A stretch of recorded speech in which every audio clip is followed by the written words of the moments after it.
Sud Radio, les débats de l'été, 10h-13h, Anthony Martin-Smith. Et vous êtes toujours sur Sud Radio, merci pour cela, 10h passé 32 minutes avec vos appels au 0826 300 300 Zach qui vous attend au standard. Cette affaire sur Patrick Bruel avec laquelle nous revenons très largement.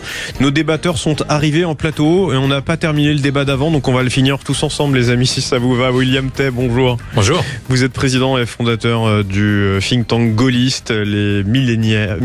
Le millénaire. J'y arriverai jamais. Hein. C'est pas grave. Jean-Marie Villain, bonjour. Vous êtes conseiller régional Île-de-France et ancien maire de Viry-Châtillon. Oui, bonjour. Merci d'être là également. Vous l'avez déjà entendu sur notre antenne en début de cette semaine, mais il est revenu. Rodrigo Arenas, député La France Insoumise et conseiller municipal à la ville de Paris. Bonjour. Bonjour. Merci d'être là également.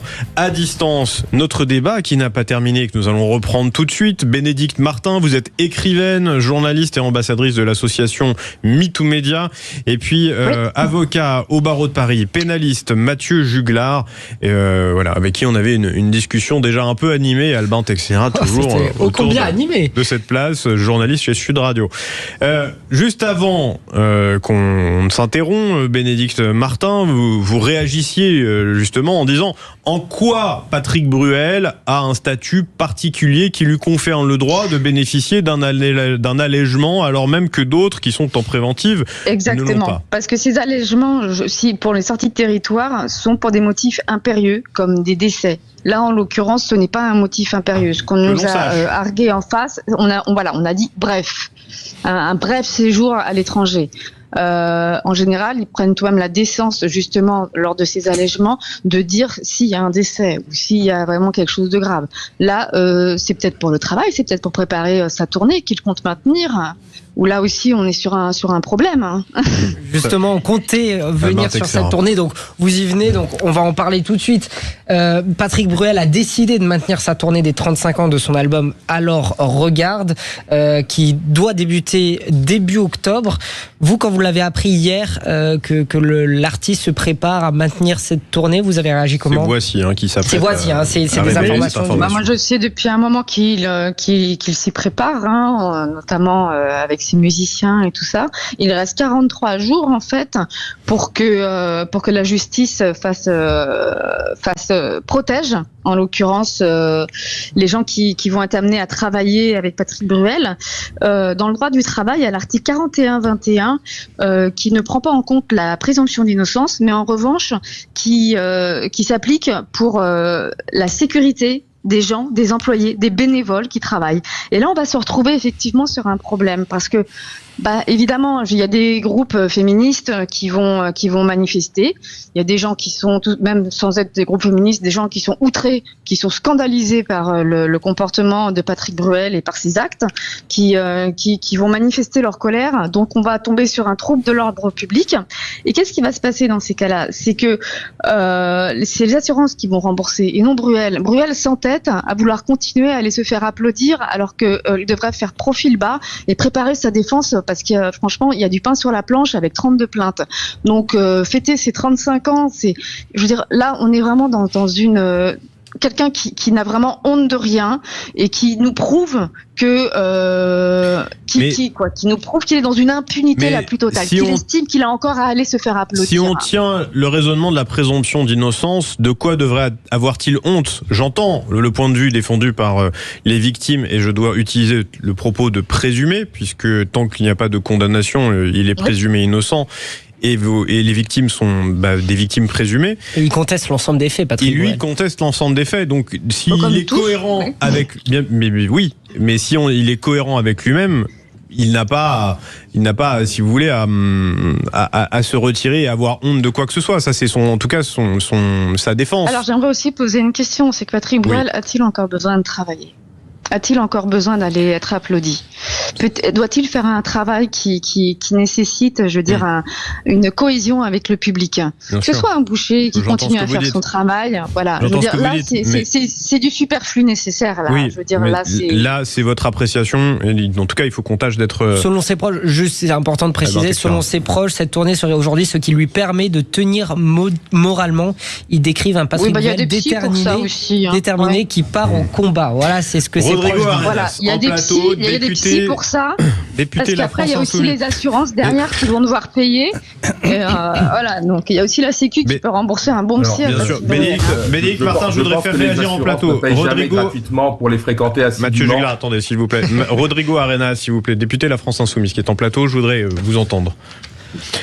Sur quelle question exactement, parce que vous avez abordé beaucoup de sujets. Sur la réaction de Bénédicte Martin, qui on l'entend, est chargée évidemment en émotion, et c'est parfaitement logique.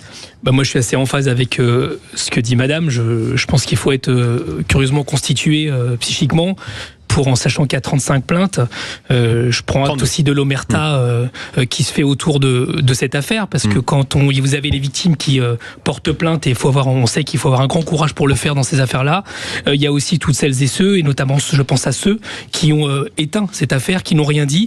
Et moi, je sais que depuis que cela arrive sur la place publique, il y a effectivement les rumeurs qui ressortent, il y a les interdits qui aujourd'hui font surface, et ça dit quelque chose sur notre société. Mais si je fais le point un peu plus global, je pense qu'il y a beaucoup de justiciers. Moi, sur l'affaire Bruel, je garderai silence parce que je suis un fervent défenseur de la séparation des pouvoirs, et en l'occurrence, il m'appartient pas de commenter une action de justice en cours. Mais tout de même, j'ai regardé malgré moi sur les réseaux sociaux les couvertures de magazines People de certains hommes politiques. Je pense à Nicolas Sarkozy, à Monsieur Balkany notamment, qui ont aussi bénéficié d'un certain nombre d'allègements et on va dire, de choses qui me paraissent assez choquantes, qui se prennent en photo sur des yachts, ou alors qui sortent de là. Les photos de Adrien Quatennens avaient été quand même un petit peu surprenantes dans le domaine, et puis surtout la réaction de Monsieur Mélenchon, qui avait osé quand même se comporter d'une façon scandaleuse à propos de cette histoire de Monsieur Quatennens à l'époque. Très franchement, vous avez raison. En plus, je vous suis complètement sur vos propos. Mais il faut aller dans tous les sens. Non, mais il faut aller complètement. Faut pas oublier Jean-Luc Mélenchon. Rajoutez Jean-Luc Mélenchon dans vos propos. Je n'oublie rien, j'ai pas la même analyse que vous sur le sujet, vous le savez bien. Mais en l'occurrence, sur cet été, il y a eu, oui, j'ai trouvé ça choquant de voir Monsieur Sarkozy et Monsieur Balkany sur des yachts dansant sur les quais. Et en l'occurrence, ça dit quelque chose sur nos sociétés, notamment sur la question des femmes. Et voilà, donc je trouve que sur cette affaire-là, il faut être moralement constitué assez curieusement pour, comme disait la dame précédemment, d'organiser sa tournée comme si de rien n'était. Voilà. William Tay. D'autant plus que son répertoire, je veux dire, parle à chaque fois, je veux dire, de l'injustice, ou dénonce des choses qu'il estime injustes sur le droit à l'enfant, les choses comme ça. Je veux dire, on tombe tout de même dans un monde là où Patrick Bruel va aller chanter Qui a le droit. Voici a dit qu'il est en train de s'interroger sur les chansons qu'il doit jouer. Donc ça, c'est le magazine le dit. Le choix des chansons sera bien choisi. Mais ouais. Quelle chanson sur sa liste ? William Tay. Moi j'ai eu les mêmes retours que monsieur le député, c'est-à-dire qu'il est probable que Patrick Bruel soit coupable, soit minima, soit coupable d'un comportement qui soit répréhensif, mais la question c'est qu'on est dans un état de droit et qu'il y a des principes qui doivent s'appliquer. C'est-à-dire qu'il y a des faisceaux d'indices qui montrent qu'il est probable qu'il va être condamné, ou en tout cas à minima qu'il aura des sanctions, mais ensuite après, est-ce que pour autant on peut le condamner préventivement tant qu'on a des principes de la justice. Les principes de la justice sont les suivants.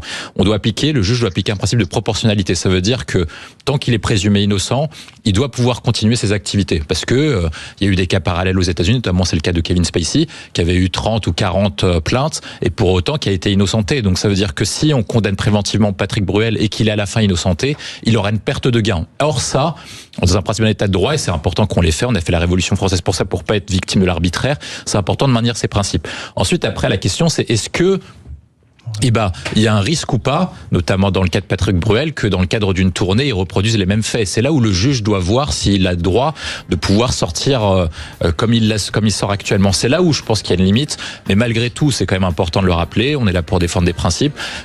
Les paroles des femmes doivent être entendues, mais également les droits des victimes. On laisse même le droit des victimes à ceux qui ont commis des attentats terroristes et ceux qui ont été après sur le fait. C'était le cas de celui qui a commis les attentats du 13 novembre 2015. Et pour autant, on a quand même laissé le principe de droit de se défendre. Donc, tant que Patrick Bruel n'est pas condamné, Salah Abdeslam, merci. Et tant qu'il n'est pas condamné effectivement, on ne peut pas lui retirer des pertes parce que dans le cas où il serait innocenté, il perdrait tout, comme c'est le cas d'autres personnes. Alors moi, je pense que dans un instant, William, on revient dans un instant, Bénédicte. Restez avec nous sur Sud Radio. Vous réagissez au 0826 300 300. Et puis, je voudrais entendre aussi la réaction de Mathieu Juglar, avocat pénaliste au barreau de Paris. Ce débat de l'été, 10h-13h, Anthony Martin-Smith. Il est 10h44 sur Sud Radio. Merci d'être à notre écoute. C'est déjà bien animé quand on n'est pas à l'antenne. Alors imaginez ce que ça va être quand on revient avec William Tay, toujours autour de la table, Jean-Marie Villain et puis Rodrigo Arenas qui se cherchent mutuellement. Vous allez voir, ça va. Prenez du popcorn. Vous allez vous régaler. Albin Texerin est toujours autour de cette table, journaliste sur Sud Radio. Bénédicte Martin, vous êtes écrivaine, journaliste, ambassadrice de l'association MeToo Média. Et puis on a Mathieu Juglar, vous êtes avocat pénaliste au barreau de Paris. Mathieu Juglar, je voudrais que vous réagissiez là sur tout ce qui vient d'être dit depuis tout à l'heure. Il a été dit beaucoup de choses, alors je vais essayer de... Notamment sur ce que William Tay a rappelé, sur le fait que il y a eu la Révolution française, notamment pour que l'on cesse d'avoir une justice arbitraire et que nous soyons davantage sur une raison de droit. Alors, nous sommes effectivement dans un état de droit. Nous avons un principe qui a été dégagé par le pouvoir constituant de 1789 et qui ne s'est pas démenti depuis, sauf peut-être sous certaines périodes un peu noires, entre 1940 et 1944, qui s'appelle la présomption d'innocence.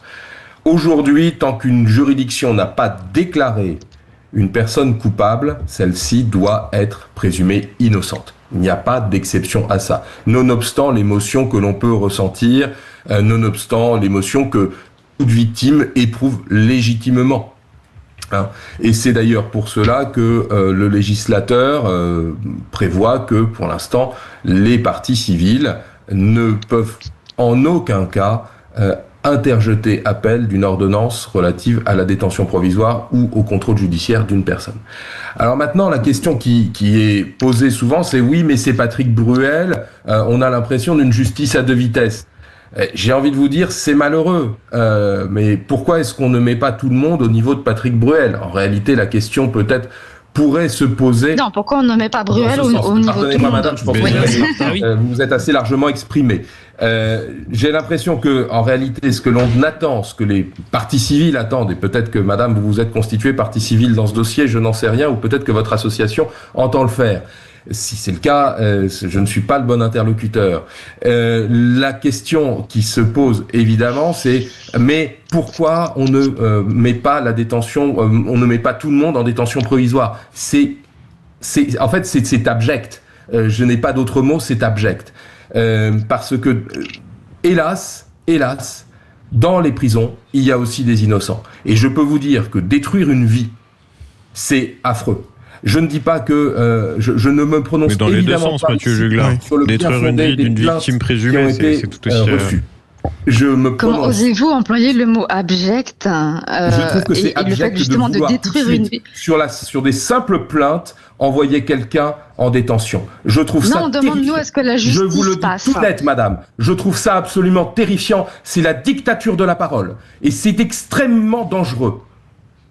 Nous sommes en train de prendre des risques considérables. Vous n'imaginez pas ce que c'est. Oui, mais vous entendez l'émotion, Mathieu Juglar. Vous entendez l'émotion, Bénédicte. En examen. Je pense que personne ici, Martin de cette table ne sait ce que c'est que d'être mis en examen. C'est d'une violence incroyable. Mais elle ne conteste pas l'état de droit. Quand vous avez les médias qui parlent de votre dossier. Mathieu Juglar. C'est une pression terrible. Mathieu Juglar. Elle ne conteste pas l'état de droit. Elle dit et elle parle avec l'émotion parce que elle-même a été victime. Je ne sais pas si votre affaire a été jugée déjà, Bénédicte. Non, on attend toujours que Patrick Poivre se présente à la barre. Hein. Vous êtes toujours victime présumée. J'imagine que vous avez votre vérité. La justice dira quelle est la vérité, je l'espère.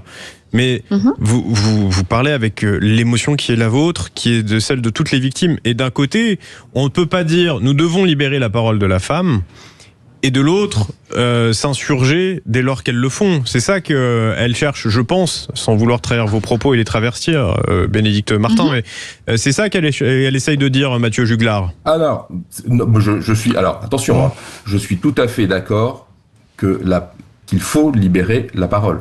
Enfin, ces dossiers-là ne tiennent que sur la parole, pour la grande majorité d'entre eux. On est passé depuis une dizaine d'années à peu près. Le viol est passé de cette infraction très brutale où on ne l'appréciait que par sa violence commise sur l'instant. Donc finalement, un viol était quasiment une infraction instantanée, c'est-à-dire on prenait quelqu'un sur le fait, à un coin de rue, à un coin de bois, dans un parking. Enfin, c'était des faits. C'était quelque chose presque de banalisé, c'est ça que vous dites. Et donc finalement, aujourd'hui, depuis une dizaine d'années, on est sur ce que j'appelle personnellement un viol d'alcôve, c'est-à-dire, et c'est vrai, j'en ai vu, hélas, c'est vrai qu'il y a des viols dans les chambres à coucher, il y a des viols dans des endroits qu'on ne soupçonnait pas il y a 10 ans. Et en cela, la libération de la parole de la femme, de la victime tout court d'ailleurs, parce que j'ai aussi vu des hommes qui ont été victimes de viol, c'est une libération évidemment bienvenue. En revanche, ce qui est excessivement dangereux, c'est de dire que la parole de la victime entraînerait ipso facto le placement en détention, même provisoire, de la personne accusée. En fait, ce que dit Bénédicte Martin, si pour le pas cas, le faire son avocat... On est tombé, excusez-moi, mais dans l'excès inverse. Mathieu Juglar est excessivement dangereux. Mathieu Juglar, je veux pas me faire l'avocat de Bénédicte Martin, mais peut-être juste de clarifier, puisque je pense avoir compris ce qu'elle voulait nous dire, c'est que finalement, il y a le sentiment que des personnalités comme Patrick Bruel bénéficient d'un traitement particulier et que quand vous avez été victime, quand bien même la justice vous considère comme victime présumée, ça peut être insupportable de pouvoir éventuellement au détour d'un aéroport, d'un centre commercial ou que sais-je d'autre encore, croiser votre agresseur, quand bien même le contrôle judiciaire ne le permettrait pas. William Thess, à vous.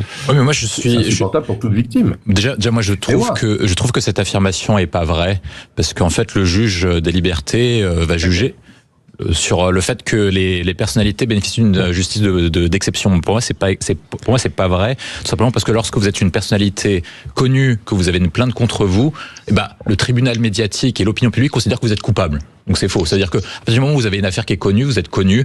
S'il y a une plainte contre vous, vous êtes présumé coupable aujourd'hui. Rodrigo Arenas nous parlait de Patrick Balkany s'amusant sur un yacht.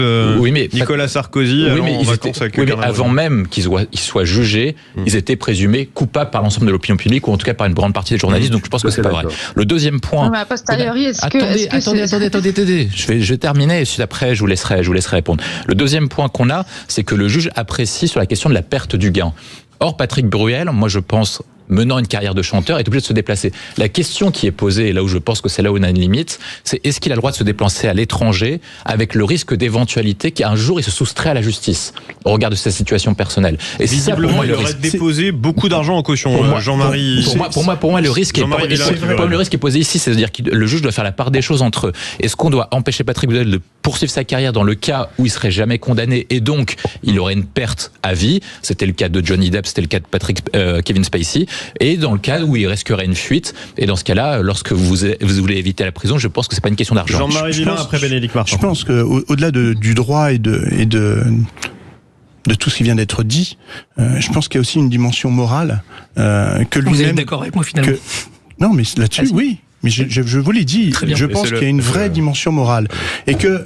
alors je ne suis pas à la place de Patrick Bruel, mais je pense quand même que lorsque on sait les dégâts que peuvent être commis par ce type de comportement, même si lui considère qu'il est totalement innocent, il devrait pouvoir aussi de temps en temps raisonner avec la violence et puis l'état de toutes les victimes présumées. Et quelque part, pour quelqu'un qui même s'il risque une perte de moyens financiers, je pense que a priori il s'en sort pour l'instant pas trop mal. C'est pas ça qui doit. Ouais, mais c'est pas uniquement.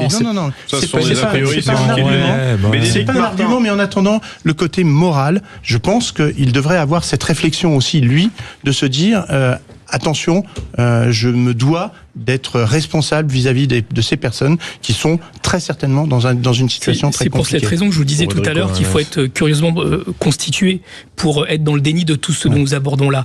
Vous avez rappelé que j'étais député de la France Insoumise, c'est vrai, je l'assume parfaitement. Nous avons réclamé par exemple une commission d'enquête sur l'affaire Epstein. Ça dit des choses. Ça dit le fait qu'aujourd'hui nous avons besoin, la société française a besoin de faire sauter cette omerta que nous avons sur cette situation que les femmes endurent depuis non pas 1 an, 2 ans, depuis des millénaires aujourd'hui. Donc nous avons besoin aujourd'hui. Et pédocriminalité aussi. Absolument. Tout ça va avec, notamment sur l'affaire Epstein dont vous nous parlez. C'est-à-dire que aujourd'hui, il y a les victimes sont en train de prendre la parole et nous avons le devoir en tant que législateur, en tant que société civile, en tant que personne normalement constituée, de faire exploser cette chape de plomb parce que nous avons besoin d'arrêter cela. Nous avons besoin d'arrêter ces souffrances et nous avons besoin que les victimes aujourd'hui ne soient pas dans cette victime et qu'on les parce que les victimes aussi ont des droits. Alors j'aimerais revenir sur 3 points. On parlait donc là des concerts de Patrick Bruel. Alors oui, il a tout à fait le droit de continuer sa carrière, mais il a peut-être d'autres manières de continuer sa carrière. Il n'est pas obligé de faire des concerts. Il peut continuer le poker. Il peut sortir des albums. Après il peut faire des albums. Achète qui veut ses albums. Mais après il y a tout de même c'est indécence à aller se faire applaudir comme par le passé on l'a vu Bertrand Cantat qui était remonté sur scène pour évoquer ce monsieur sa condamnation après avoir assassiné Marie Trintignant, exactement. Après sur le droit qu'il a d'exercer son travail et la perte à gagner, la perte à gagner de Patrick Bruel, certes, ok, mais quand on a quand on a un patrimoine foncier qui est énorme et notamment aussi à l'étranger, moi je pense aux victimes qui sont des femmes qui n'ont pas sa richesse. Comment ça, c'est pas ça? Mais la vie, mais madame, vous savez aussi bien que moi que c'est pas forcément une question d'argent, c'est une question de statut, notamment lorsque vous écoutez. C'est aussi une question d'argent. C'est aussi une question d'argent. Parce que la paupérisation des femmes qui portent plainte, elle est énorme. Oui, la perte à gagner pour une femme au bout de 10 ans, mais vous imaginez pas la somme que c'est. Et puis mais non, mais je ne dis pas le contraire. Donc vous dites que c'est pas ça, mais vous dites ça parce que vous parlez du haut d'un salaire qui doit être confortable, mais ce n'est pas le cas pour ces femmes qui ont du mal à retrouver du travail parce que c'est même pas le cas. Mais évidemment que si, je prends l'exemple de Florence Porcel. Oui, mais en fait, on ne connaît pas davantage votre vie qu'on ne connaît pas celle de Patrick Bruel. On parle effectivement de son patrimoine, mais si ça se trouve, il a plus de dettes qu'il n'a d'actifs. Ça aussi, il faut quand même. Ou comme Kevin Spacey qui a fini complètement ruiné. Là-dessus, je pense qu'il est difficile en tout cas, de se valoir de quoi que ce soit.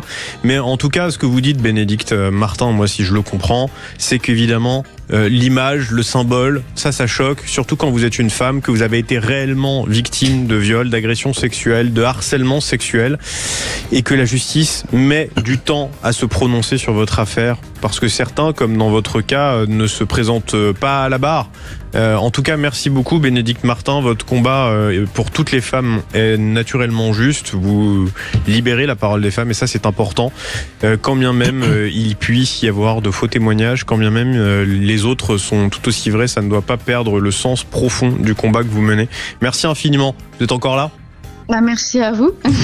Merci beaucoup, en tout cas, d'être venu. Vous étiez venu pour une interview, vous avez fini en débat. Désolé pour le guet-apens. C'était pas prévu, mais voilà, priorité au débat. Merci, maître Juglar, avocat pénaliste au barreau de Paris. Vous revenez très vite sur l'antenne de Sud Radio et on continue nos débats sur l'antenne de Sud Radio. Vous réagissez au 0826 300 300. Albin Texera, à demain. À demain. Vous m'avez même pas raconté comment c'était hier, Deauville. Mais c'était très bien. Ouais. Les gens vont vraiment penser que j'y étais. Oui, en plus. Non, hier à Deauville, 5000 enfants étaient accompagnés par le Secours Populaire pour bénéficier de vacances, les oubliés des vacances. À tout de suite sur Sud Radio.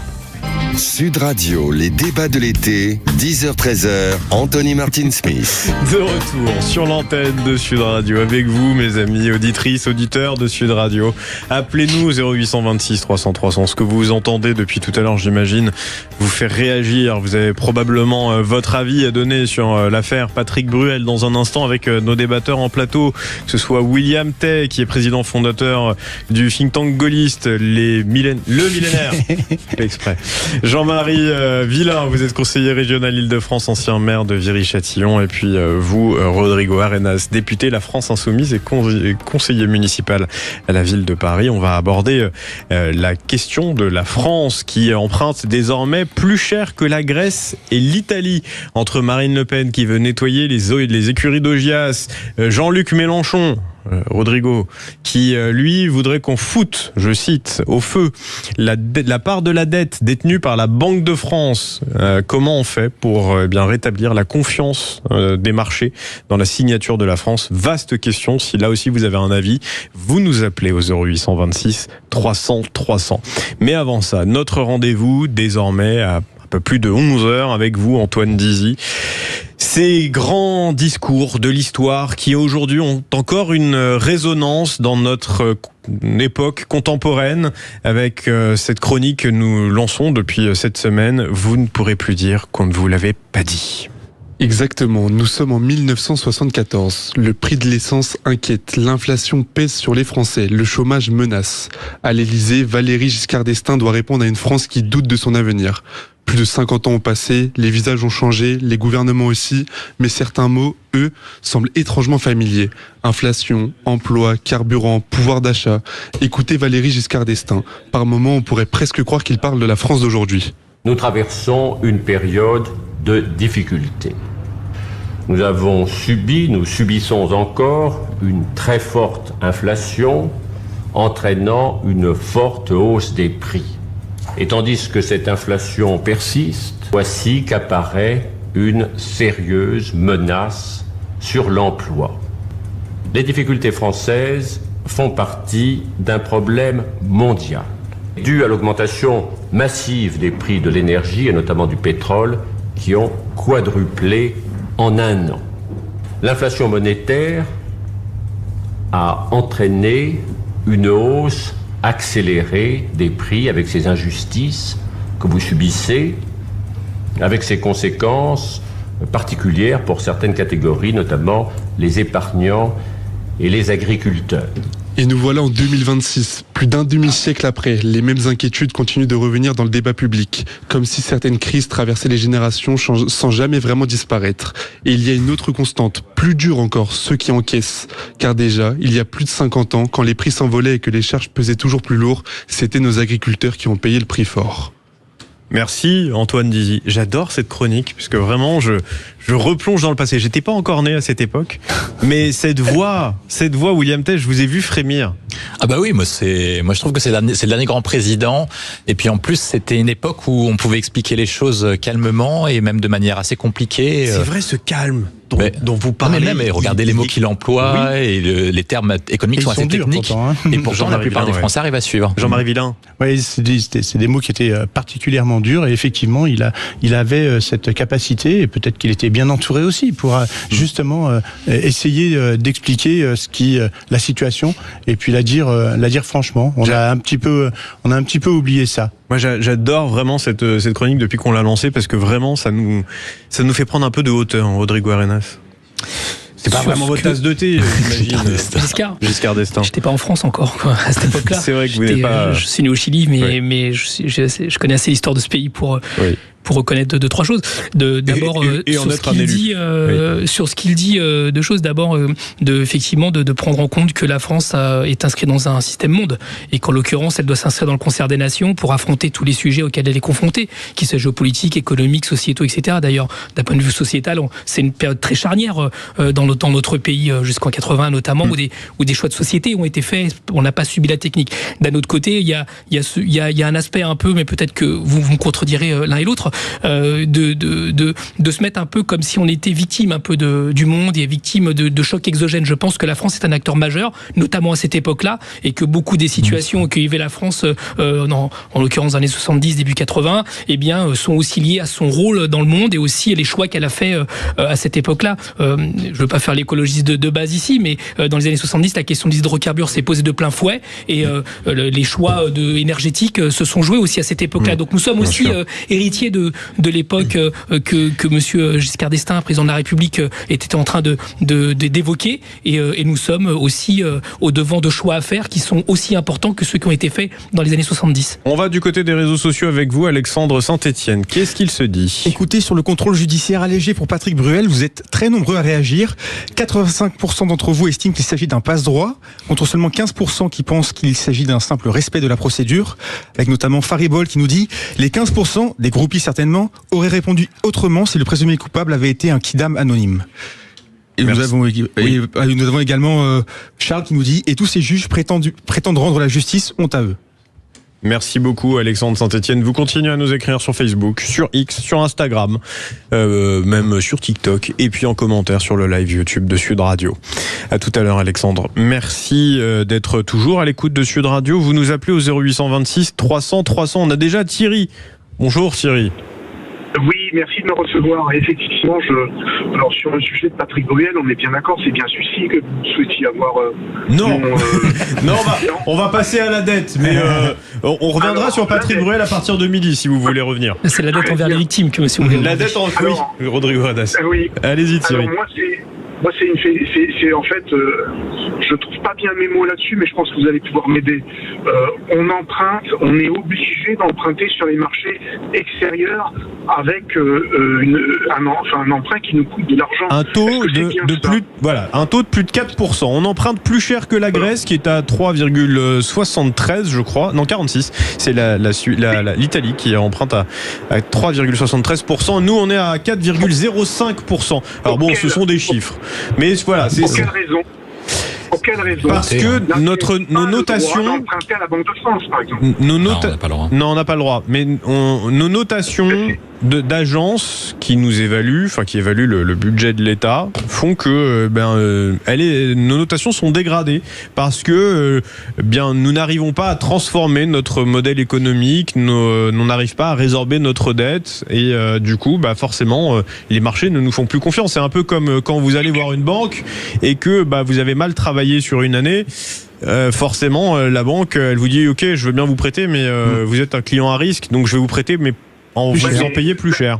La problématique, ce que je dénonce, c'est pour quelle raison on ne peut pas emprunter gratuitement.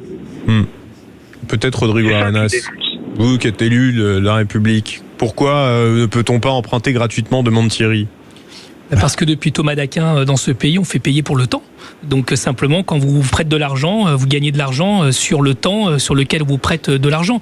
Mais en l'occurrence, le sujet qui est abordé ici est la proposition de Jean-Luc Mélenchon, notamment sur la partie de la dette, qui n'est pas toute la dette de la France à la Banque de France, foutre au feu, je le cite. Voilà, c'est une façon de dire que c'est une écriture comptable et que nous avons techniquement les moyens de le faire. Après, ça a des répercussions sur l'économie dont nous allons, j'imagine, échanger. C'est ça le cœur du sujet. La dette, pourquoi faire ? Nous avons un maire en face de nous, conseiller régional a fortiori, quand on emprunte dans une collectivité territoriale ou au niveau de la nation, la dette est inscrite dans un temps donné, soit elle est faite pour des investissements, on n'a pas le droit de le faire pour du fonctionnement, c'est-à-dire payer des salaires ou payer le commun du quotidien, mais en l'occurrence c'est un acteur essentiel dans la façon dont nous projetons. La question c'est la dette, pourquoi faire ? Et nous avons un programme qui va être présenté pour la présidentielle, dans lequel nous proposons de planifier des mesures économiques, dans lequel nous voulons redonner de la confiance en réindustrialisant notre pays. Nous avons un projet économique dans ce sens-là et nous pensons que la dette, notamment celle qui est détenue par la Banque de France, qui est une partie de la dette, est un acteur qu'il convient de mettre en ligne de compte. Mais techniquement c'est possible, politiquement ça se discute. Oui, mais là c'est pas le cas. La France est en déficit depuis 1974. Et c'est pas de notre fait, nous sommes d'accord. Non, mais c'est pas ça le sujet. Moi je vous accuse pas. Okay. Ensuite après on va parler de votre proposition. La France est en déficit depuis 1974 et vit au-dessus de ses moyens. Si on on investit, on était en déficit pour construire davantage de centrales nucléaires, de Concorde, de fusées, ou des choses qui étaient utiles bien commun, comme ce que font les communes. Sur les communes, et ben ça se défendrait en disant qu'on investit sur l'avenir. Donc c'est normal que la dette qui est payée par les générations à venir, et ben puisse financer les projets à venir. Or c'est pas le cas. Depuis 1974, la France est en déficit pour assurer l'avenir de son modèle social. Notamment lorsque vous prenez toute la dette générée par Emmanuel Macron. 40 à 50% de la dette générée par Emmanuel Macron provient uniquement des retraites des fonctionnaires et des régimes spéciaux qui représentent 50 milliards d'euros par an. Donc c'est-à-dire qu'on est en train d'endetter les petits-enfants parce qu'on était incapable de pouvoir assurer l'équilibre du modèle social. Pourquoi ? Parce qu'en 1981, François Mitterrand a mis la retraite à 60 ans en faisant passer de 65 à 60 ans. C'est-à-dire qu'on travaillait plus dans les générations 60-70 qu'actuellement. Deuxième point, on fait financer une grande partie de la dette, non pas pour assurer les dépenses régaliennes et l'investissement, mais pour assurer les dépenses sociales qui représentent 60% du budget. C'est-à-dire qu'on finance le non-travail, on finance l'assistanat, on finance le fait que les gens qui ne travaillent pas. Non mais je prends toutes les dépenses sociales. Les dépenses sociales, on revient les dépenses sociales, dans un instant. Thierry, vous restez avec nous si vous le voulez bien, si vous le pouvez avec surtout. Parce que j'ai du mal à comprendre et j'ai. C'est parfait. Comme ça, vous allez être notre boussole. On revient dans un instant. Anthony Martin Smith. 11h passées de 17 minutes sur Sud Radio. Merci de votre fidélité. Vous êtes déjà nombreux et nombreux à nous appeler au 0826 300 300 comme l'a fait Thierry, et je le remercie, et d'être encore avec nous au téléphone.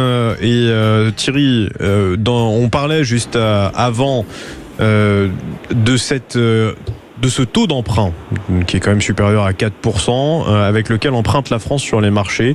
La France emprunte plus cher que la Grèce et que l'Italie. C'est dire à quel point les marchés ont confiance en nous. Marine Le Pen, elle, dit qu'il faut nettoyer les écuries d'Augias. Jean-Luc Mélenchon, lui, de son côté, dit qu'il veut, je le cite, foutre au feu la part de la dette détenue par la Banque de France. Comment fait-on ? C'est la question que je nous pose aujourd'hui pour rétablir la confiance des marchés en la signature de la France. Thierry, vous nous disiez que vous aviez du mal à comprendre, et c'est très important ce que vous nous dites, parce que si vous avez du mal à comprendre, c'est que vous n'êtes pas le seul. Moi-même, je vous ne cache pas, j'ai beau avoir une lecture éclairée, parfois, je vous avoue, ça me dépasse. Alors, moi, pardon d'insister. Non, mais vous avez raison. Sauf erreur de ma part, avant Giscard d'Estaing, la France empruntait à la Banque de France, pas. Oui, mais avec intérêt, monsieur. William Tay. En fait, ce qui se passe sans intérêt. Non, ça n'a jamais existé, les emprunts sans intérêt. Ça, c'est pas. D'accord. Non, alors, c'est pas. Ça n'a jamais existé. En fait, ce qui se passe quand vous êtes. En fait, le problème, c'est que la France est en déficit. Donc, chaque année, la France doit trouver 150 milliards d'euros minimum sur les marchés, plus rembourser la dette qu'on avait déjà, donc ce qu'on appelle le remboursement du capital. Donc, chaque année, la direction du Trésor doit trouver entre 150 à 500 milliards d'euros. Or, le problème, c'est qu'il y a très peu de personnes qui ont cet argent. Donc, ça veut dire que pour inciter les gens à vous prêter de l'argent, vous leur dites « prêtez-moi de l'argent et en contrepartie, je vous donne des taux d'intérêt ». C'est ça, en fait, le système de la dette fonctionne comme ça. Or, le problème qu'on a actuellement, c'est que si vous dites c'est comme si moi je vous appelle et je vous dis écoutez Thierry, je vais vous emprunter 500 € et je vous rembourserai dans 30 ans à 0% d'intérêt. En fait, vous allez me dire non. C'est exactement pareil pour un État. Ce Thierry est un mec sympa, donc je pense qu'il vous dirait oui. On va accueillir Eric. Bonjour Eric. Oui, bonjour. Alors, bonjour. On est en train de se transformer en Sud Radio Info Service. Vous aussi, vous avez des questions pour les débatteurs. Je vous en prie, Eric. J'ai une question assez simple. De mémoire, auparavant, dans les années 70, en tout cas, on pouvait emprunter à la Banque de France. Maintenant, j'ai entendu, vient de dire Thierry, on peut plus le faire. Voilà, tout à fait. Moi, ma question, elle est simple. Depuis quand et pourquoi on ne peut plus emprunter à la Banque de France? Qu'est-ce qui a fait qu'on ne peut plus emprunter à la Banque de France? Ok, donc en fait, vous avez deux points dessus. Le premier, c'est qu'on emprunte à la Banque de France, mais avec taux d'intérêt. Or, les taux d'intérêt à l'époque étaient indexés sur l'inflation, qui était de 10%. Ça veut dire que la France empruntait, mais à 10% de taux d'intérêt. Ensuite, après, il y avait un autre point, c'était que la France était en excédent budgétaire. À l'époque, c'était le général de Gaulle qui était au pouvoir et Pompidou, donc chaque année, on gagnait de l'argent. Vous entendez le gaulliste qui est en lui. Forcément, en fait, on n'empruntait pas beaucoup. En fait, on empruntait, mais pour des investissements à long terme. C'était quand le général de Gaulle voulait lancer le parc nucléaire. nucléaire, ou vous lancez le Concorde. En fait, on empruntait pour ça, et donc on se disait que investir sur le nucléaire allait plus rapporter que le coût d'intérêt. Là maintenant, il y a deux choses qui bloquent. Le premier, c'est qu'on a des sommes qui sont beaucoup plus importantes. Comme je vous l'ai dit, il faut emprunter 150 à 500 milliards d'euros par an. Donc ça suppose beaucoup d'argent et les liquidités que la Banque de France n'a pas. Donc c'est-à-dire qu'on doit demander ça à la Banque centrale européenne. Or, les traités européens, depuis le traité de Maastricht de 1992, font que la souveraineté monétaire, donc la possibilité de battre monnaie et d'imprimer des billets, relève de la Banque centrale européenne. Donc si vous appelez la Banque centrale européenne et vous dites on aimerait vous emprunter de l'argent, déjà ils veulent pas parce que c'est interdit par les traités, donc ils n'ont pas le droit de le faire matériellement. Et deuxième point, si vous empruntez, ça vous coûtera à peu près le même montant. Ça vous coûtera 4, 5, 6% et davantage plus parce que c'est une institution qui vous prêta exactement la même somme. Donc ça coûte moins cher d'emprunter sur les marchés que d'emprunter auprès de la Banque centrale qui de toute façon va pouvoir payer des taux d'intérêt. Et après, dernier point, ça va se passer, je ne sais pas si vous avez le même souvenir, mais ce qui s'était passé en Grèce, c'est-à-dire que si c'est l'Europe qui vous prête 500, 600 milliards d'euros, ils vont vous demander de passer à la retraite à 67 ans, de baisser le nombre de fonctionnaires de 35%, etc. Donc c'est les mesures un peu ce que c'est le FMI, quoi. Rodrigo Arenas, il a beau être gaulliste, il est passionnant. Pardon ? Il a beau être gaulliste, il est passionnant. Pas exactement les mêmes chiffres sur le parc nucléaire, mais après c'est un débat qui est un autre. Ça coûte évidemment l'investissement dans le nucléaire est beaucoup plus important que les sommes que vous avez annoncées sur la dette actuelle, mais c'est pas tellement le sujet là que vous voulez aborder.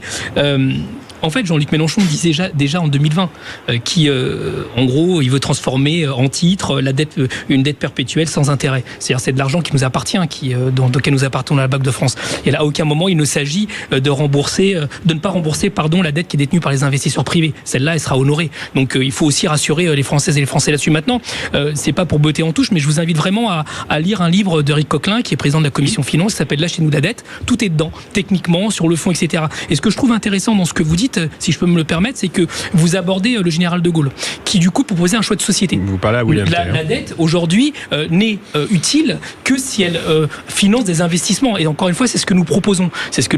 C'est d'utiliser l'argent public, encore une fois, pour un choix de société. Et ne pas dépendre, en fait, de toujours être en réaction à des situations économiques que nous subissons parfois, mais de reprendre le contrôle de notre destin, de reprendre le contrôle de où va l'argent public. Et ça, c'est tout à fait faisable avec la proposition que nous faisons. Mais vous savez, même le cas d'une dette qui est complètement détenue par les nationaux, c'est le cas du Japon qui a 200% de dette, et vous payez quand même des taux d'intérêt. C'est-à-dire que la Banque du Japon paye des taux d'intérêt en faveur des partis. De le faire, c'est ça que j'essaie de dire. Vous avez eu même un moment, rappelez-vous, il n'y a pas si longtemps que ça, c'était intéressant d'emprunter parce que le taux était négatif. Non, mais le mécanisme est le suivant.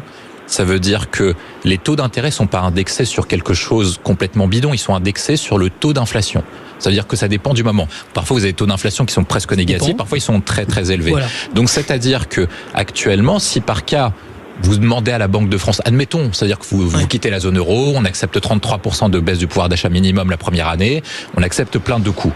Ensuite, on aura du mal à importer, etc.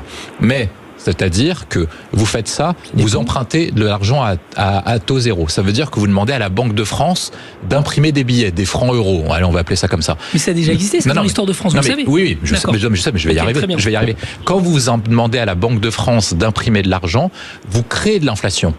C'est le cas de ce qui s'est passé en Allemagne avec l'hyperinflation où des gens venaient avec des brouettes de billets pour aller acheter. Et vous savez ce que ça donnait ? Ça donnait Hitler quand même. Ça donnait Hitler dans les années 30. La Fed l'a fait. La Fed a déjà fait ce que mais le dollar, la politique américaine est vraiment le dollar est la monnaie de référence. C'est que l'inflation parfois par des États, ce n'est pas ce que nous proposons, mais en tout cas l'inflation pour des États est souhaitée parce que le fait d'avoir une inflation, ça vous permet aussi de rentrer dans le champ du commerce international autrement que comme de position dans laquelle vous êtes. Donc vous savez, quand on parle de la dette, encore une fois, c'est un outil économique, ce n'est pas une fin en soi. Donc nous, ce que nous proposons est assez simple pour l'exprimer ainsi, si on veut complexifier. C'est pour ça que vous avez d'ailleurs le livre de c'est un peu simpliste. Le problème, c'est que non, c'est pas du tout simpliste. C'est quelque chose de sérieux. Ce qui est insupportable, c'est que laissez juste une phrase. Non, mais dites pas simpliste, c'est dénigrant. Je le fais volontairement. C'est très simpliste quand on est candidat à une élection présidentielle de dire je mets la dette au feu. Ça, déjà, sur le principe même de le dire de cette façon-là. Pourquoi ? Moi, tout simplement parce que la confiance du pays, la confiance que les investisseurs vont avoir dans le pays, elle va s'effondrer complètement. C'est-à-dire que non seulement, pour l'instant, il n'est toujours pas élu, mais même s'il n'est pas élu, l'inquiétude qu'il met en disant ses propos, elle croît à cause de ça. Ça, c'est la première chose. La deuxième chose, moi, je suis désolé, mais quand j'étais gamin, quand j'avais 19 ans, que j'ai eu mon premier compte en banque, j'ai eu des chèques qui sont revenus impayés parce que j'ai sûrement dépensé un petit peu plus que ce que je gagnais à l'époque. J'ai pas eu le choix, moi. Moi, on m'a mis à la Banque de France. Et pendant 2 ans, parce qu'il y avait plus de confiance en Jean-Marie Villain, il y avait plus cette confiance qui existait. Et donc, j'ai subi une pénalité. Pendant un certain temps, j'ai dû me débrouiller avec mes parents, avec des amis pour pouvoir vivre. On risque de se retrouver rigoureusement dans la même situation. Alors, oui, c'est aussi un raisonnement simpliste, ce que je viens de faire. Volontairement. Parce que un homme politique, on doit attendre autre chose que des phrases chocs qui, soi-disant, vont régler tous les problèmes d'une manière aussi facile. Pardonnez-moi, mais vous venez de commettre une erreur économique pour le coup, et je vous le dis vraiment avec beaucoup d'amitié. Vous n'êtes pas un État. Non, et la situation que vous avez sur une dette d'une personne individuelle, maintenant, si vous êtes investisseur, la confiance, c'est la même chose entre une banque, entre une banque.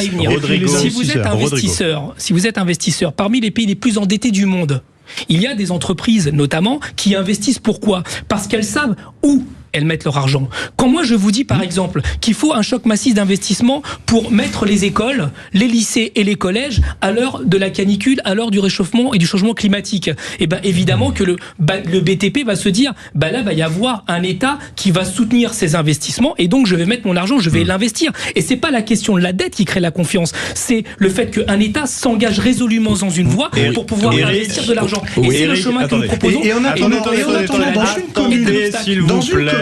Quand je prends la parole, laissez-moi parler, s'il vous plaît. Moi, je vous écoute. Écoutez-moi un peu. Eric et Thierry, qui nous écoutent, eux, très religieusement et sagement, contrairement à vous, messieurs, qui êtes indisciplinés. Qu'est-ce que vous en dites, là, rapidement, Eric, quand vous les écoutez je sais plus trop quoi dire parce que très franchement, il y a beaucoup. Faut lui donner le coquerel. On l'a embrouillé là.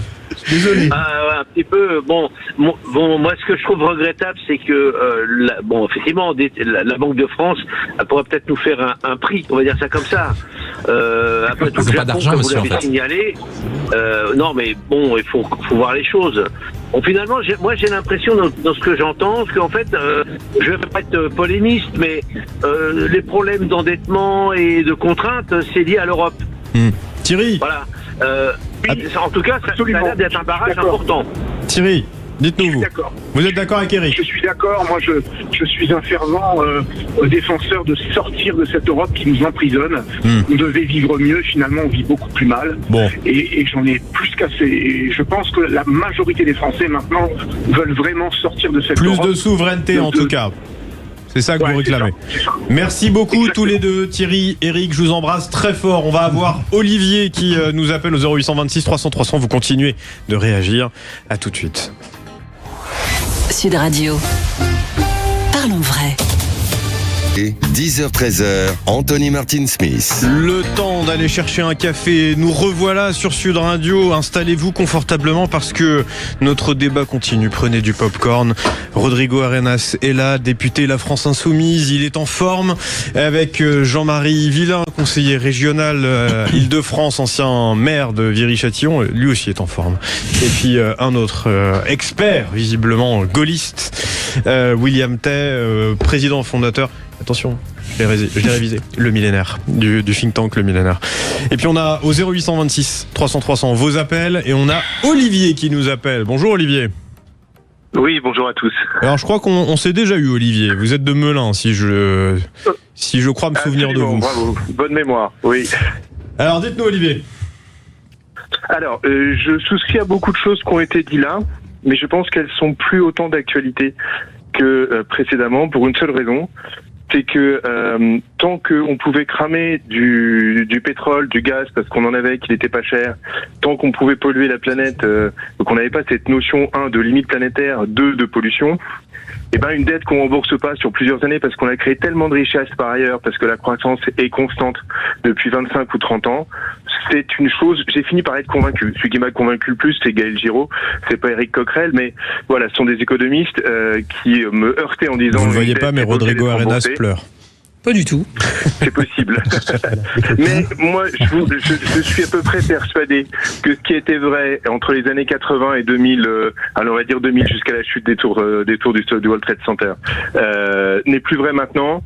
D'autant plus que j'entends aucun politicien dire qu'il a au moins vaguement lu ou entendu soit Aurore Stéphane pour les minerais, soit Jean Covici pour l'énergie, lequel dit l'Europe est en contraction énergétique continue depuis 15 ans et sa répercussion dans l'économie réelle, c'est que le tonnage par camion transporté depuis 15 ans diminue dans toute l'Europe. Et c'est pas à cause de la désindustrialisation, c'est lié au fait que l'Europe n'arrive plus à acheter assez de pétrole. Vous ferez pas de croissance sans pétrole, les chiffres sont imparables, vous ne pouvez plus en acheter autant qu'avant, et si vous ne pouvez plus créer de croissance, alors une dette qu'on remboursait pas, même une dette papier auprès de la Banque de France, eh bien c'est une dette qui posera problème. Moi je pense qu'il faut commencer à orienter les réflexions vers ce point-là, parce qu'il y a un principe de réalité. Si vous fabriquez des billets et que mettons que vous fassiez un emprunt, puisqu'on rembourse pas la dette, on n'a qu'à filer 2000 balles par Français tous les jours, il n'y a pas de souci puisqu'on la rembourse pas. Sauf que si vous récupérez 2000 euros, ça vous donne du pouvoir d'achat. Si personne n'est allé travailler pour fabriquer un hôpital, vous avez l'argent pour vous faire soigner, mais pas l'hôpital pour aller dedans. Et il y a un peu cette notion-là que j'entends jamais depuis un certain temps. Or, depuis cette contraction énergétique subie par l'Europe, je pense que ce qui était vrai avant ne l'est plus. Merci beaucoup.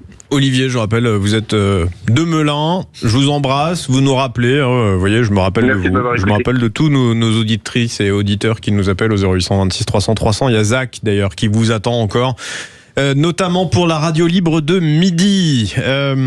William Tay, votre coup de gueule, je crois, aujourd'hui. Oui, moi j'ai pris le piratage des données du fisc. Tout simplement parce que c'est curieux ça. Non, mais parce que c'est quand même assez scandaleux que on a un service informatique au fisc qui est le service le plus puissant de France, qui est capable de tout recouvrer, qui est capable de tout retrouver et qui est incapable de protéger les données. Donc ça montre une certaine faillite de l'État. On est capable de recouvrer, extorquer, taxer, imposer les Français de manière continue et sans limite et qui augmente chaque année depuis 30-40 ans. Par contre, on a l'incapacité de les protéger. Ça montre en fait la véritable faillite française. Ça veut dire qu'on recrute des gens, on recrute de plus en plus de gens au service informatique, il y a actuellement 5000 personnes, mais à quoi servent ces véritables personnes ? 5000 personnes qui sont incapables de protéger les données, 5000 personnes qui sont incapables de pouvoir mettre en place un système qui est sécurisé. Or, ça fait exactement depuis des années qu'on sait que maintenant la France est sous la menace de cyberattaques. C'est le cas des hôpitaux, c'est le cas de l'administration française, c'est le cas des différents services. Ils n'ont pas été foutus, des 5000 personnes, de pouvoir mettre en place un système d'organisation qui soit efficace et capable de protéger les données. Donc ça interpelle. Et ça pose, et je pense que ça permettra notamment une véritable réflexion auprès des Français. Est-ce qu'il faut davantage de moyens ou une organisation qui est plus efficace ? Je pense que les Français sont en train de changer. Qu'à l'époque, à chaque fois qu'on avait un problème, on disait il faut davantage de moyens. Là, on voit bien qu'avec davantage de moyens, on n'arrive pas à résoudre une situation. Rodrigo Arenas.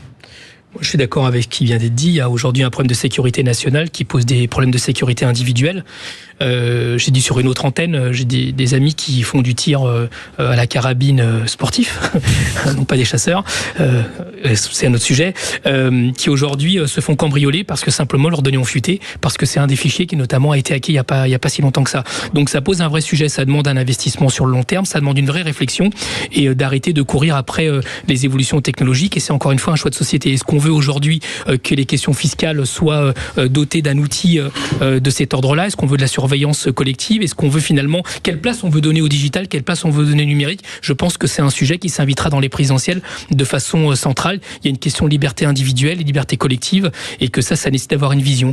Je conclurai par vous dire que il y a quelques années, j'étais dirigeant de la première fédération de parents d'élèves, la FCPE, et nous avions recommandé au ministère de l'Éducation nationale d'investir dans des serveurs, d'investir dans un système de protection des données des personnels et des élèves notamment. Nous avons le focus élève à l'époque notamment. Eh bien, nous avons le résultat aujourd'hui. Donc, vous voyez, les choix qui n'ont pas été faits par le passé, aujourd'hui nous les payons. Sauf que l'informatique, elle évolue, et que ça pose une question de choix de société. Est-ce que nous laissons la technologie mettre en avant les choses et nous courons derrière en faisant des lois tout le temps pour essayer de contraindre les choses, ou est-ce que nous avons ce débat-là comme nous l'avons aujourd'hui, où nous avons des différences, et c'est ces différences-là dont nous devons discuter, que nous devons aborder, parce que c'est ça la France. Jean-Marie Villain. Sur le sujet, je pense qu'il y a surtout quand même un scandale qu'une telle administration n'ait pas été en mesure de mettre en place quand même toute la protection nécessaire. C'est jamais parfait, bien entendu. L'évolution de la technologie fait que de toute façon, au fur et à mesure, il faut qu'il y ait un suivi justement pour éviter ces fuites. Mais encore une fois, vous savez, on parle souvent de l'exemple communal pour savoir un petit peu, plutôt que d'imposer aux communes de faire des choix qu'ils n'auraient pas décidé eux-mêmes. Ça fait plus de 10 ans maintenant qu'à Viry-Châtillon, toutes ces problématiques liées aux intrusions technologiques dans les serveurs de la commune ont été pris en compte avec des audits qui nous ont coûté un petit peu d'argent au départ, mais qui nous ont permis de faire des investissements qui nous ont, et je croise les doigts, permis jusqu'à maintenant d'éviter toute tentative, toute intrusion réelle dans les serveurs de la commune. Je pense que c'est important aussi que l'État montre l'exemple dans ce domaine. Vous gardez la main, Jean-Marie. On va parler de votre coup de gueule. Vous, c'est contre l'État qui n'a de cesse finalement de faire des économies avec les retraites de nos aînés. Alors disons pas que avec celle-là, mais en tout cas c'est certain que il faut pas. C'est quand même compliqué difficile d'entendre qu'à chaque fois qu'il y a des économies à faire, c'est sur certaines catégories de personnes. Moi, ça m'ennuie un petit peu de cette catégorie, en particulier les retraités qui là sont encore montrés du doigt, parce que quand on dit il faut faire des économies, de plus de 3 000 euros. Retraite de plus de 3 000 euros, oui, mais enfin quelqu'un qui a travaillé pendant a priori sur les volontés de Bercy, il faut le rappeler, ne serait plus indexé sur l'inflation en 2027 pour faire des économies. On change pas les règles du jeu pour des gens qui ont travaillé pendant toute leur carrière, qui ont cotisé pendant toute leur carrière, qui ont une cotisation qui justifie de cette retraite. Et je comprends pas qu'on puisse changer les règles du jeu en cours du jeu. C'est pour ça que je ne comprends pas cette envie, parce que pour le moment ça reste jusqu'à preuve du contraire pour l'instant c'est un projet. Mais en attendant, pour moi c'est important. Moi, je pense que le système de retraite coûte trop cher pour la France parce qu'il n'y a pas assez d'actifs et que de toute façon, ça va diminuer dans les prochaines années. Tout à fait. La question qui est posée, c'est qui doit faire des efforts. Or, moi, je pense que lorsque vous voulez taxer les retraités les plus aisés, je dis pas qu'ils doivent pas contribuer, mais en tout cas, est-ce qu'ils doivent le faire? Et ben, en fait, quand vous regardez les statistiques en détail, vous voyez qu'en France, plus vous payez d'impôts, plus vous contribuez au système national, moins vous avez de droits. Quand vous faites le rendement du taux de cotisation, notamment en fonction de votre salaire, et ben, lorsque vous êtes au niveau du SMIC, et ben, vous avez un taux de rendement qui est beaucoup plus élevé. À partir du moment où vous gagnez à peu près, donc c'est la somme qui a été désignée, c'est 3 000 euros, en fait, votre taux de rendement est très bas. C'est-à-dire qu'en fait, vous payez beaucoup pour avoir un retour qui est très faible. Et c'est ça le problème, c'est-à-dire que ce sont des gens qui ont déjà un retour qui est très faible par rapport à ce qu'ils ont cotisé, et on leur demande encore à eux de faire des efforts. Or, il y a peut-être d'autres catégories... Retraités ou non, d'ailleurs. Oui, retraités ou non. Et donc, il y a peut-être d'autres catégories qui doivent davantage contribuer pour faire en sorte que le système soit viable. Rodrigo Arnas, très rapidement sur les retraites, et puis votre coup de cœur ou coup de gueule. Moi, je pense qu'on a un gouvernement depuis 2 quinquennats qui a cramé la caisse. Aujourd'hui, ils essayent de chercher de l'argent partout et ça tombe sur les retraités de plus de 3 000 euros. Je pense que c'est pas la solution. Par contre, j'alerte sur une chose. Il y a une proposition des Français qui dit qu'il faudrait s'intéresser à vos indemnités de députés, pas que les vôtres. Ils ont raison. Mais... Moi, je vous le dis, je pense qu'elles sont trop élevées. Je l'ai toujours dit et je suis partisan d'indexer, en gros, pour le coup, même pas sur l'inflation, mais sur une fête de vie normalement. Et si tout le monde était au SMIC, vous savez, ça serait une bonne proposition.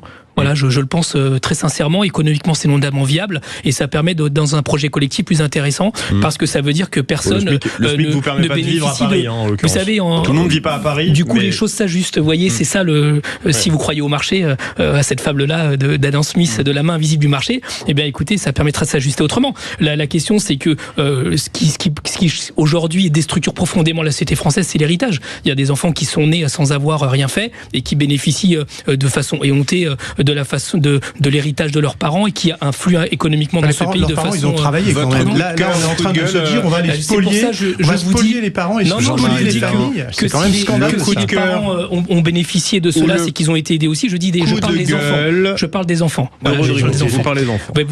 Il y a une grande littérature depuis le 19e siècle, 18e siècle sur la question de l'héritage et je vois que nous ne sommes pas d'accord. Vous voyez, c'est ça qui est intéressant. C'est ça les sujets que nous avons abordés. Moi, j'estime qu'aujourd'hui, on parlait d'écologie. Votre auditeur tout à l'heure parlait de Monsieur Guiraud que j'ai eu l'occasion de rencontrer rencontré en 2022, de monsieur Jancovici avec notamment le Chiffre Project que je suis très attentivement, eh bien oui, il y a des choix de société qui font que nos enfants sont en train de payer nos choix et que, alors que la France se dote du principe de précaution, eh ben ceux qui vont naître, eh ben n'auront pas les mêmes droits que nous. Et je trouve ça profondément immoral. Et aujourd'hui, on doit remettre les compteurs à zéro. Et la retraite en fait partie. Mais par contre, je vous alerte, allez sur la capitalisation. Ça a existé dans mon pays d'origine qui s'appelle le Chili. Ça veut dire que des retraités qui ont capitalisé leur retraite ont vu tout perdre parce qu'il y a eu une crise dans l'arcade boursier. C'est-à-dire que des retraités clairement se sont retrouvés sur la paille. Et ça, il y a de multiples exemples, y compris dans ma famille, pour attester de ce que je suis en train de vous dire.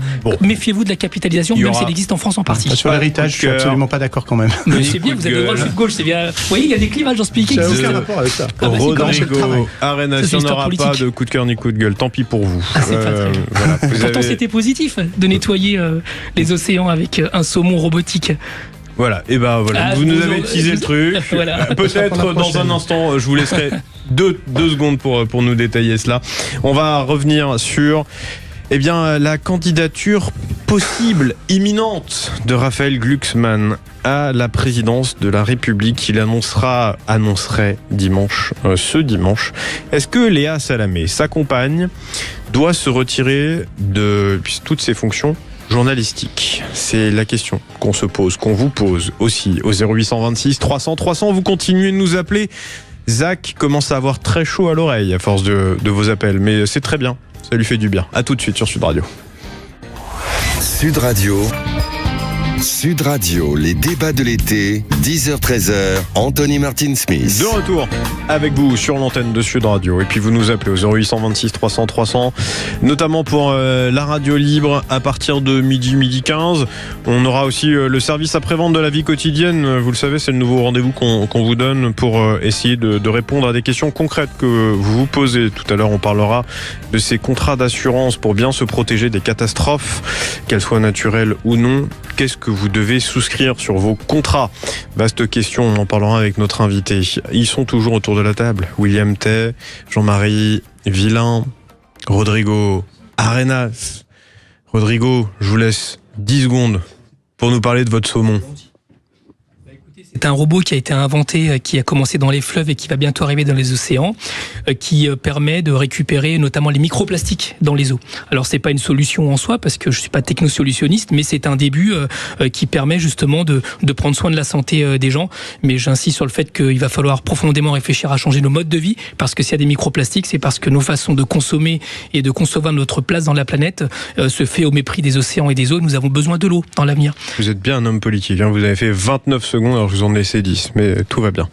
Merci, en tout cas, effectivement, c'est très intéressant. Je vous ferai pas réagir, messieurs, parce que nous allons parler d'un autre sujet, celui de Raphaël Glucksmann, qui va annoncer sa candidature à la primaire socialiste pour devenir peut-être candidat à l'élection présidentielle de 2027. Il est en couple, vous le savez, avec la journaliste, notre consoeur Léa Salamé, qui est présente le 20h de France 2. Et France Télévisions, aujourd'hui, ne sait pas qui ils mettront lundi soir. Est-ce que ce sera son joker ou est-ce que ce sera elle?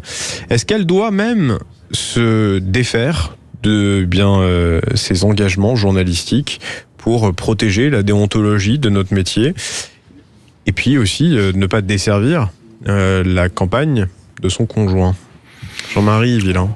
Je pense que il y a pas la question devrait même plus se poser à partir du moment où son conjoint l'est. Avec la première des réserves, c'est que bien évidemment, si il s'agissait de Léa Salamé qui était candidate et que lui serait journaliste, il faudrait qu'il ait exactement la même. C'est important ce que vous dites. Qu'il ait exactement la même réaction. C'est important ce que vous dites, Jean-Marie, oui. Parce que ça sous-entendrait que parce qu'elle est une femme, voilà, elle devrait se coucher devant la carrière de son mari, ce qui serait bien évidemment insupportable dans la société dans laquelle nous vivons en 2026. Et je pense qu'au-delà du journal de 20h, il faut quand même lui permettre malgré tout de continuer d'exercer sa profession de journaliste, qui n'est pas forcément... les journalistes ne passent pas leur temps à vanter la qualité de tel ou tel candidat. On n'est pas censé le faire, je pense réellement qu'elle a toutes les capacités pour poursuivre momentanément sa carrière d'une manière un petit peu différente, mais sans avoir un engagement. Plus de magazines, rester sur quelle époque? De façon surtout à être en dehors de cette course, parce que c'est une course, c'est une épreuve sportive que va être cette élection présidentielle, et il se doit, pour elle et pour lui, je pense qu'il est préférable qu'elle ne reste plus au journal 20h. Mais avec le mot de réserve que j'ai émis au départ, et puis également lui permettre de continuer malgré tout de faire son travail de journaliste dans toutes les bonnes conditions possibles. Oui, moi je pense qu'elle n'a pas le choix pour deux raisons. La première, c'est que de toutes ses obligations journalistes. Je précisais. Ouais. Moi je pense qu'elle a pas le choix parce que la confiance des Français envers les journalistes et les médias est très faible, et que de toute façon, même si c'est une grande professionnelle, et de toute façon, ça jettera une suspicion et ça mettra la situation de manière compliquée sur tout le service public. Et puis après, le deuxième paramètre, c'est qu'elle n'est pas journaliste sur une chaîne privée. C'est qu'elle est journaliste sur le service public, donc financée par le contribuable. Et pour toutes ces raisons-là, je pense que même si elle serait capable de faire les choses, de toute façon, les Français n'y croiraient pas. On a eu un précédent avec Arnaud Montebourg à l'époque. Moi, je pense que pour toutes ces raisons-là, c'est très compliqué. Elle ne pourra pas se maintenir. Ensuite, après, pour revenir sur le privé, pour revenir sur le fond, est-ce qu'elle a raison de le faire? Moi, je pense pas. Pourquoi? Parce que je pense que Léa Salamé, dans son domaine, ira beaucoup plus loin que Glucksmann dans son domaine.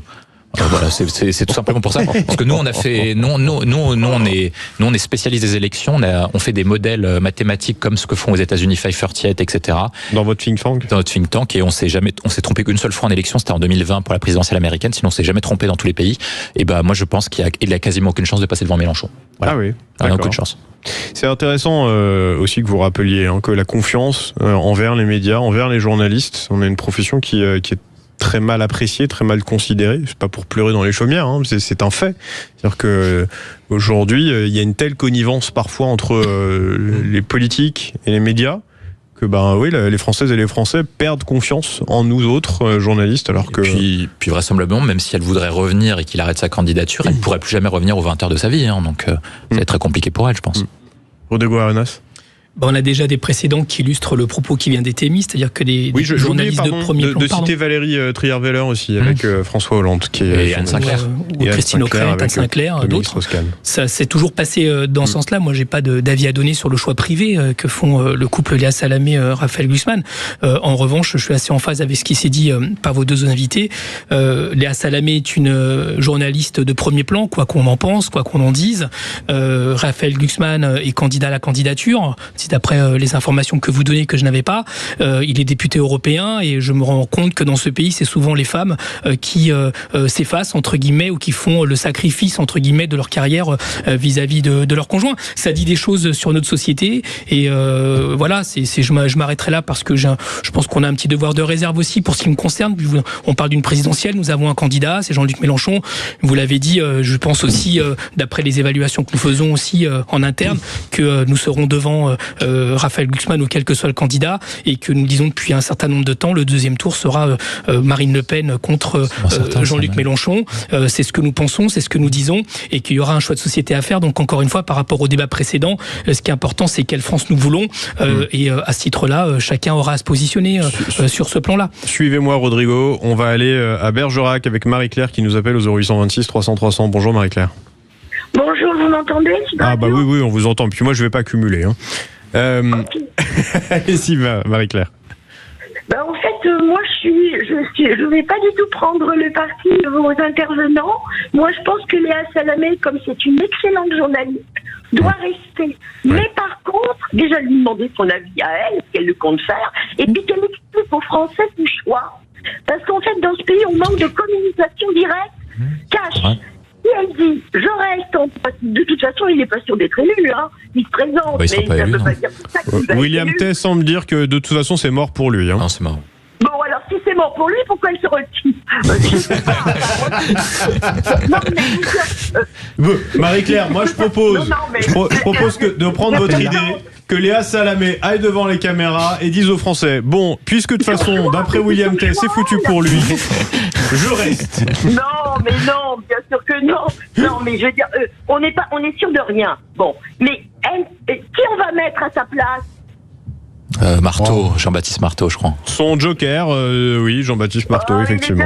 Mais bon, il a pas la. Non, il est pas. Non, mais je suis désolée, il est temps pour la météo. Il est pas beau, hein, c'est ça. C'est ça que vous vouliez dire. Non, mais je plaisante. C'est une blague, évidemment. Qu'on lui demande son avis à elle, parce que ça la regarde directement. Là, on polémique, mais en fait, on n'en sait rien du tout. Mais c'est vrai. Et je pense que la confiance envers les journalistes, contrairement à ce que vous pensez, ne s'en va pas. Par contre, certaines formes de journalisme n'est pas bien considérée, c'est vrai. Mais parce que moi par exemple, je parle de BFM TV. Quand on entend, c'est pas des professionnels, je suis désolée. Il y a certaines personnes sur BFM TV qui parlent, des journalistes. Je ne sais pas quelle école ils ont fait, quelle école de journalistes, des journalistes ils ont fait, mais c'est pas des professionnels. Des fois, ils disent des trucs complètement aberrants. Des fois, moi, j'éteins, mais j'écoute toutes les radios. Mais la confiance, si on a juste peur de... Et chez nous, ça va rassurez-moi, chez nous, ça va chez Sud Radio. Déjà, si je peux parler en direct... c'est déjà un premier plan, un premier atout. Parce que souvent, on ne demande pas l'avis des Français. On est dans une société où il y a tout ce qu'il faut pour la communication et la communication n'est pas là. Ouais. Voilà. Et déjà lui demander à elle ce qu'elle compte faire, alors peut-être qu'elle a envie de se retirer, après c'est son choix, on respecte. Mais si elle n'a pas envie de se retirer, pourquoi il y aurait une pression des personnes? Parce que qui on va mettre à sa place? Si on met une personne qui n'est pas à la hauteur, qui n'est pas assez compétente, je suis désolée, on regardera plus le journal. Moi, je vous rejoins, Marie-Claire. Moi, je vais vous dire, ce qui me gêne là-dedans, c'est que c'est une femme. Je pense juste à... Je parle même pas du talent de la journaliste ou non, hein, ça je laisse chacune et chacun apprécier. Mais là, c'est une femme qui va s'effacer pour la carrière de son mari et qu'on va remplacer par qui? Par un homme. Voilà. Moi, je trouve que je trouve ça un peu perturbant, je vous le dis, pour l'homme féministe que je suis, pour m'engager un petit peu et sortir de ma casquette de journaliste. William Ter, en 10 secondes. Moi, je pense que c'est elle-même qui va décider de se retirer pour préserver la crédibilité du service public. Il faut quand même se rappeler que le service public a été attaqué par le rapport à l'oncle. Il y a un problème de confiance, il y a un problème même qui va perdurer, notamment avec la campagne présidentielle, sur est-ce qu'ils vont pouvoir tenir en cas d'élection de certains ou certaines présidents. Merci. Et donc, du coup, pour préserver tout ça, je pense qu'ils sont obligés de se sauvegarder, qu'elle-même va décider de se retirer. Merci beaucoup, Marie-Claire, de nous avoir appelé au 0826 300 300. Je vous embrasse très fort. Vous nous appeliez de Bergerac. Merci, William Tay. Vous êtes président et fondateur du think tank Le Millénaire. Merci Jean-Marie Villain, vous êtes conseiller régional Île-de-France et ancien maire de Viry-Châtillon. Et merci Rodrigo Arenas, député La France Insoumise, conseiller au municipal à la mairie de Paris. On revient dans un instant sur Sud Radio pour le service après-vente de la vie quotidienne. À tout de suite.